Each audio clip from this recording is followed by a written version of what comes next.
Reading is bad, but not when it comes to AI. Maybe we're just too lazy to learn something new, or the subscriptions are just too expensive, but the truth is, we tend to stick to what we know. Through our ideation for ARC, Ben and I realized that since AI behaves so differently, you can't rely on just one AI through the entire design process.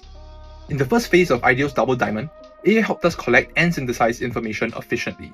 But you probably already know this. What you may not know is that since each AI has its own bias, the results vary widely. For example, some AIs prioritize ratings like IP water resistance, while others looked at the design itself. In the define phase, we wanted to contextualize the bioengineering prototype we heard about. But without access to users, we felt lost. How do you get feedback without user testing? So we built an AI chatbot that simulated users of the prototype. Through it, we explored different personas, varying ages, jobs, and lifestyles, giving our research both breadth and emotion. We then used Firefly to visualize these personas, which helped us focus our design priorities. By phase 3, our idea had gone stale, too bulky, too safe. To push our idea further, we turned to Crea, which generated organic shapes that we hadn't considered. One image in particular inspired us to curve and bend our frame rather than rely on rigid 90-degree curves. This led us to a more fluid, almost biomorphic design. Next is the prototyping phase, a tedious but crucial stage for exploring the full width of our wheelchair design. To do this efficiently, we rely on a few key AI tools.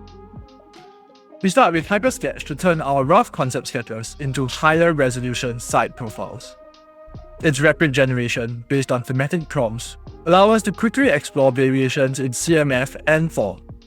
From there, we move to Viscom, a high-definition AI for product design.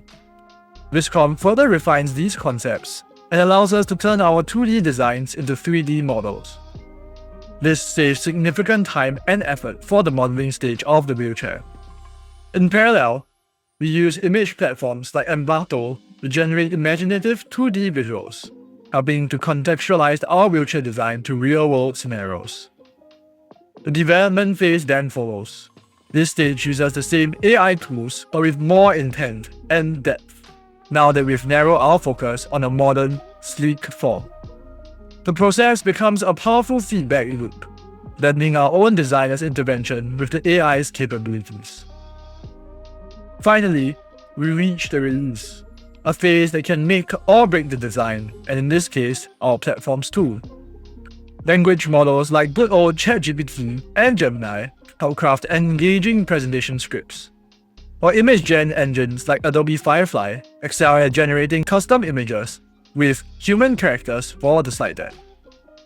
And platforms like Suno can even curate a custom soundtrack to fit our video storyline. This integrated approach helped us create a final presentation that truly leaves an impression. So, the next time you think about committing to one AI for the rest of your life, think again.